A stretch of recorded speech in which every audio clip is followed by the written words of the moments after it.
देखिए, आज हरियाणा में हर व्यक्ति अपने आप को असुरक्षित महसूस कर रहा है और पूरे देश में सबसे ज़्यादा असुरक्षित जो है, जो हरियाणा है। और ये मैं नहीं कह रहा, ये सोशल प्रोग्रेसिव इंडेक्स जो है प्रधानमंत्री का, उन्होंने कहा है कि हरियाणा प्रदेश आज सबसे ज़्यादा असुरक्षित है, क्योंकि फिरौतियाँ रोज, मेरे पास कितनी कटिंग पड़ी है आपको दिखाऊंगा।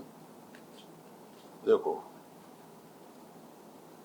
ये तो आज का ही है, ये तो जीन में सरपंच की लाइसेंस पिस्टल छीन उसी को गोली मार गई। ये तो जीन में आज आज कल हुआ है। और ये सारी कटिंग देखो, जज्जर में शराब सप्लाई की रास्ता जिसमें युवक को 5 गोलियां मार दी। कॉल करके बदमाश बोला 5 करोड़ दे वरना नफे राठी वाला हाल कर दूंगा। फायरिंग तो ट्रेलर था, 5 करोड़ नहीं दिए तो अंजाम भुगतना होगा। ये सब आपका अखबारों का ही है। गैंगस्टर बोला तेरे तो रुपये लूंगा ना तो किसी को गोली मरवाऊंगा। ये देखो डॉली के 3 बार मिल चुकी है, ये पैसे ना देने पर फायरिंग की चेतावनी दी। हेलो डॉली सरदार, गैंगस्टर डंदू बोल रहा हूँ, 5 करोड़ का इंतजाम करो वरना तुम्हारे भी राठी जैसा हाल होगा। ये रोहतक का 3-4 दिन पहले की बात है, याद है ना। ये at crossroads olive green gangsters culture, जो हरियाली से जाना जाता था, अब गैंगस्टर कल्चर से जाना जा रहा। चोरों के हौसले बुलंद, एक ही रात में 3 वारदातों से सुरक्षा कितने आप देखो। दहशत में कारोबारी, 60 दिन में हत्या, रंगदारी व फायरिंग में 29 वार देते, 29 60 दिन में। रंगदारी मामला, सुन लाला 2 करोड़ रुपए दे देना नहीं तो जान से हाथ धो बैठोगे। फिर पंप में 3.38 लाख लूटे, फिर दुकान पर फायरिंग की। मतलब कोई कितने देखो आप, विदेश में बैठे गैंगस्टरों के निशाने पर शाहबाज, दिन निकलते ही गोलियों की तड़फ ताड़ से गूंजा शाहबाज। कारोबारी ने को गैंगस्टर की धमकी, फायरिंग और रंगदारी पर्ची, 5 दिन के बाद FIR नहीं। यहाँ तक कि जो 300 के करीब शराब के ठेके भी जो है इन्होंने नहीं लिए। अब ये स्थिति है यहाँ पे। पहले भी 2005 से पहले भी ऐसी परिस्थिति थी हरियाणा में, लेकिन 2005 में कांग्रेस की सरकार आई। सरकार बनते कह दिया गया था बदमाशों को या तो बदमाशी छोड़ दो या हरियाणा छोड़ दो। और 2005 से लेकर 2014 तक शांति प्रिय रहा और हरियाणा ने बहुत विकास किया। नंबर 1 बना पूरे देश में, प्रति व्यक्ति आय में, प्रति व्यक्ति निवेश में। अब क्या स्थिति है, जैसे मैंने कहा, जो प्रधानमंत्री की आर्थिक सलाहकार परिषद है, जिसको सोशल प्रोग्रेसिव इंडेक्स कहते हैं, रिपोर्ट में देश को सबसे असुरक्षित राज्य बताया है। NCRB की रिपोर्ट भी कह रही है, यही गवाही देती है, 1 साल के भीतर 1020 यानी रोज 3 से 4 हत्याएं हुई। इस दौरान ही हरियाणा के 1786 रेप की वारदात हुई, यानी रोज 5 से 6 रेप, रोज की 40 गाड़ियां चोरी। मतलब कहीं भी देखो आप, पूरा वो है। महिला के विरुद्ध में, महिलाओं के उसमें अपराध की बात की जाए तो 1 साल के भीतर 16,743 केस सामने आए, यानी रोज 46 केस दर्ज हुए।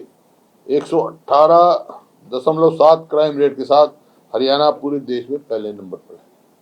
तो हाँ, तो प्रति व्यक्ति आय और निवेश में पहले नंबर पर था हरियाणा, और आज कहाँ पहुंच गया। फिरौती, धमकी और बदमाशों का इतना खौफ है कि इस बार शराब के आधे ठेकों को लिए तो ठेकेदार ने बोली तक नहीं लगाई। सरकार ने 21 जिलों के 300 ठेके मैंने बताया, वहां बोली नहीं हुई। वो देख निकालते, बोली नहीं होती। ये परिस्थिति है। तो आज लोगों की सुरक्षा की जिम्मेवारी सरकार की होती है। तो ऐसा प्रतीत होता है हरियाणा में सरकार नाम की चीज ही नहीं है। बदमाश और ये जो है वही चला रहे हैं सब कुछ, वही सरकार, वही हरियाणा चला रहे हैं। उनकी मर्जी से, जब मर्जी से धमकी ले लो, जब मर्जी से फिरौती ले लो, जो मर्जी किसका कत्ल कर दो, कोई सुनवाई नहीं, कोई बात नहीं। तो ये परिस्थिति है आज। आप क्या मांग क्या कर रहे हैं आप इस पर?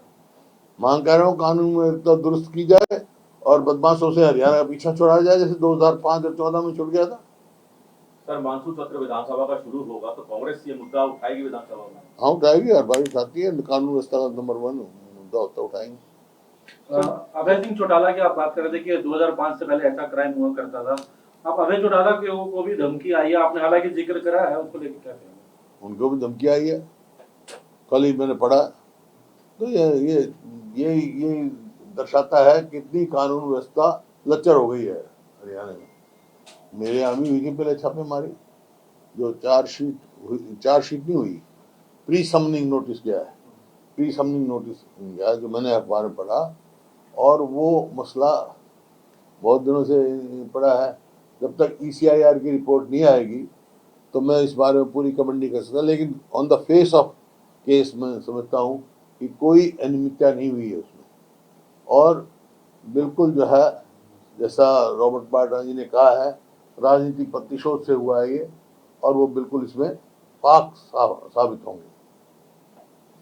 सर, हिसार का भी आपने अपराध का जिक्र करा। हिसार में भी एक युवक गणेश जो है उसकी मौत हो गई थी 9-10 दिन पहले। हत्या की बात की जा रही है, पुलिस वालों पर आरोप लगा है लगातार। वहां का भी मुद्दा आप उससे किस तरीके से देखते हैं जो हिसार का ये पूरा मामला रहा?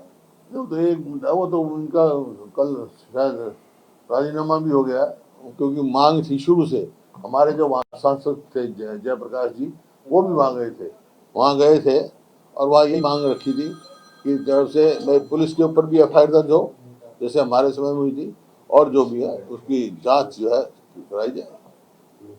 और वो शायद मान गए, वो FIR दर्ज कर रहे हैं। सर, CET का एग्जाम की तारीखें आई हैं, लेकिन कहा जा रहा है कि उस दिन तीज है, इस तरह के मुद्दे आ रहे हैं। आप किस तरीके से? CET के एग्जाम की तारीख आई है CET के लिए परीक्षा की, लेकिन कहा जा रहा है कि उस दिन तीज है, तीज का त्योहार है। इस तरह की कुछ जगहों पे बच्चों के द्वारा छुट्टी वाले दिन नहीं करना चाहिए और मौका बदलना चाहिए उनको।